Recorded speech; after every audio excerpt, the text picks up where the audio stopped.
evening and thanks for joining us. I'm Mitchell Ringos. As flooding continues across the Northwest, the infrastructure in the communities continues to bear the brunt of it and at times has failed, resulting in road closures. Over in Ignace, while all eyes are on several culverts which channel the very swollen Agamic River through the community, Pine Street has been closed due to a partial collapse on one of its many smaller culverts. While no major replacement of asphalt will be required, the roadway is still expected to be out of commission for at least 2 weeks, according to Mayor Penny Lucas. We are in the process of putting the culvert together because we're going to have to dig the old culvert out and then put a new culvert in. So that one's going to have to take a little bit of time. Fortunately for residents and visitors, the road closure does not affect access to any homes or municipal amenities. Meanwhile, several highways across the Northwest have either been closed or had to travel advisories placed on them due to high water levels or washouts. As of Friday, several northern communities remain cut off from the region, including Ear Falls, Red Lake, and Pickle Lake. And also a flooding issue for local golf courses here in Thunder Bay, as with the amount of snowfall the city received this past winter, in addition to the recent rain, has caused golfers to get on the greens later than usual. Jessica Clement has more. The late spring and significant amount of flooding has caused golf courses around the city to have a late start to the season.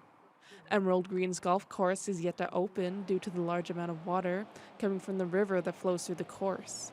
Owner Jack Watson says that while flooding is pretty typical for this time of year, it only gets this bad every 10 years. It's because of the large snow melt and also the heavy rains for a couple of days there just added to it. So the good thing is it took the frost out of the ground quicker than usual, so that's almost a nice thing that happened, versus a long, slow spring like last year. Despite the flooding, the golf course is only 5 days behind schedule, and now that the frost is gone, they can start maintaining the grass. With all the sun in the forecast, Watson is hoping to open the course on Monday. In most years, you know, we always have dreams of opening in April, but they're few and far between, and if you do get an early start, it seems like it's good for a week, and then you get bad weather for 2 weeks. So I'd say if you get going the first couple of weeks of May, you're pretty much on schedule. Meanwhile, Dragon Hills Golf Course is in full swing, with the driving range, disc golf course, and most of their greens open. Golf carts aren't allowed on the course at the moment due to the damp ground. The course is about a month behind schedule, so despite the dampness, golfers are excited to finally be out on the course. The phone's been ringing off the wall from 8 o'clock in the morning for the last 3 days. And it's like, okay, we're doing the best we can. Okay, the course is in great shape, but I mean, it's still wet on certain holes. Okay, I mean, the frost is still coming out of the ground, but like I say, every day it's a vast improvement. Dragon Hills will start opening at 9 a.m., and workers are excited for everyone to come back. Jessica Clement, TBT News. And over in Sault Ste. Marie, Indigenous leaders are encouraged by the Pope's planned visit to Canada in July. CTV's Christian Davino has all the details you need to know. The visit by Pope Francis comes after his apology last month for the Catholic Church's role in the residential school system. It will make him the second pope to visit Canada after Pope John Paul II. I'm quite happy with that he's coming, and it should be good. I hope he comes and rescinds the papal bull. The Vatican says the Pope's itinerary will be rather limited because of his health concerns. But a church leader in Northern Ontario says the visit shows the Holy Father's commitment to reconciliation. Just a few days ago, the Vatican announced he is canceling a different trip. He was to go to Lebanon, and we know the kind of strife and difficulty that country is suffering, and they've said he can't make it to Lebanon. So the Pope is, as you said, choosing to come here. And while it's considered an important step, Indigenous leaders say there's still plenty left to be desired. The Métis Nation of Ontario says it wants the Pope to expand on his apology. I think that they should be sorry for the entire system. The entire goal of erasing and eradicating cultures, I think, should be what he's apologizing for. The Serpent River First Nation hopes the Pope will adjust his schedule to visit Ontario, while the Métis Nation of Ontario says it's considering sending a delegation to Edmonton in July. Christian Davino, CTV News, Sault Ste. Marie. Thunder Bay City Council has approved the purchase of 3 new sidewalk tractors at last Monday's meeting. It comes at a cost of over $500,000, and they will be used year-round. The new city tractors will be mostly used in the winters, though still useful in the summer as they can run brooms to keep streets clean. They run both plows and blowers for snow removal and the buggies that sand sidewalks. The new units will replace the existing ones, which had exceeded their life cycle, being more than 15 years old. Walking conditions were difficult during this past winter, but Fleet Services manager Doug Glena says council's approval means the new tractors will arrive for the next snowfall. We can get this equipment in by the end of 2022 is what our vendor has suggested they can do for us, which would be early in the winter at worst. The 3 units purchased are all manufactured by Trackless. The city says the brand has been effective, with staff and maintenance crews having a good understanding of the equipment. The average age of students at Lakehead has dropped as the university hosted more than 80 grade 4 to 8 students from local Catholic elementary schools. The day's event at LU was a part of the Institute's Achievement Program, which aims to get kids as young as 9 thinking about their post-secondary education. The kids toured campus and participated in cultural programming and activities with various departments, including nursing, engineering, and athletics. In all, there are about 240 students in the program from grades 4 to 12 enrolled. The first cohort to complete the program graduated last year, with 3 program alumni now enrolled at Lakehead. Lakisa Mikis is one of those students. She praises the program, giving a word of encouragement to those kids, saying they will have hard times in life, but they can get through it.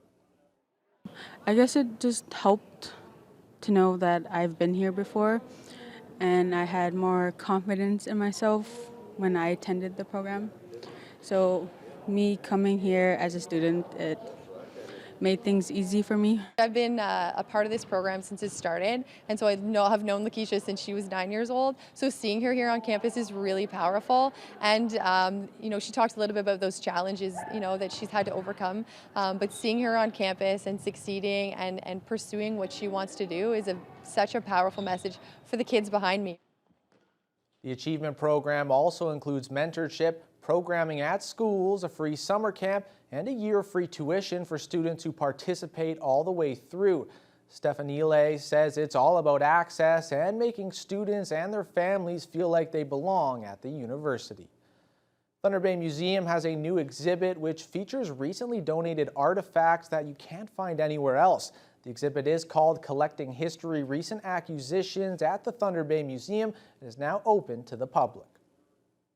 The new exhibit will be displayed on the 3rd floor antechamber from May 3rd to September 11th and highlights a selection of artifacts that have come into the museum's collection over the past several years. Museum's executive director Scott Bradley explains why this new exhibit will show a side of local history we have never seen. Museums only put about 1 to 5% of their total collection on exhibit, and often we don't get opportunities to put everything out. But it also means that sometimes really interesting things don't have an appropriate exhibit that comes up for many decades. So we thought it'd be a great opportunity to kind of highlight some of these things, show some interest, and maybe even inspire some folks who have some things that should be in a museum to think about donating them. The museum's collection relies mostly on donations and is comprised of many artifacts and documents of all shapes and sizes that assist museum staff in interpreting the history of Thunder Bay and northwestern Ontario. And it's not just older history. As Bradley says, we need to remember that recent history can be just as important as the past. History started about 1 second ago, and if there's something historically significant about the things that happened 1 second ago, then that's something we should be preserving, because if we don't take the steps to preserve things now, then what will happen 100 years from now? It's really up to us as a museum and other institutions like the museum to do that preservation work. And it can't wait until we think something's old enough to be worthy. It really has to be something that we think proactively about collecting. Bradley says they are still actively looking for more local donations, and that if you or your organization are interested in donating objects, documents, media, or any other types of items to the Thunder Bay Museum, that they visit their website for more information. So we often ask people to send us a picture, tell us why it's important, and then list the items that they're interested in donating. And then we can, of course, reply back with the process. So we do meet on a regular basis with our curatorial committee, our collections committee, I should say, and we go through all those pending donations and give feedback of acceptance or decline on donation offers. Now joined by sports anchor Kurt Black. Huge night for Leafs fans as they head into Game 7. And Mitch, one quick question. What's better than one Game 7? I don't know. 3 Game 7s. That's what we got today. For the first time in 8 years, a lot on the line, definitely on the ice. We'll get you set for the whole night of the Stanley Cup playoffs right after this.